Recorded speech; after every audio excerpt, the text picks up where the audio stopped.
Денес стартува теренската проверка на спорните записи во избирачкиот список. Материјалите за анкетирање се доставени до подрачните одделенија на комисијата во сите 80 општини, а теренската проверка ја вршат 488 анкетари на ДИК обучени за оваа проверка. Тие ќе ги посетуваат граѓаните на домашна адреса најмногу 2 пати, а доколку и тогаш не бидат најдени дома, на граѓаните ќе им биде доставено известување за да дојдат во подрачното одделение на ДИК.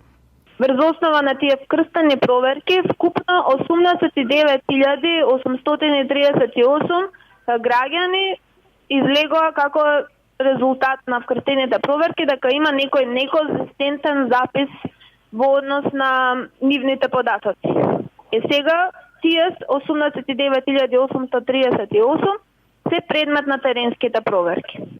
Анкетарите од Државната изборна комисија ќе бидат придружувани со представници од 4 најголеми партии во Собранието на Македонија, кои пасивно ќе ја наблюдуваат нивната работа, што значи нема да се мешаат во комуникацијата со граѓаните. Првиот ден од теренската проверка на избирачкиот список помина добро, информираат од Државната изборна комисија. До сега теренските проверки течат без проблем. Државната изборна комисија е во постојан контакт со своите подрачни одделенија и канцеларии и преку нив одблиску го следи целиот процес. Со работа на терен, ДИК планира да заврши заклучно со 3 април. Оттаму информираат дека нивните анкетари во комуникација со граѓаните треба да се легитимираат со беџ за овластен анкетар, овластување од председателот на ДИК и со документ за лична идентификација.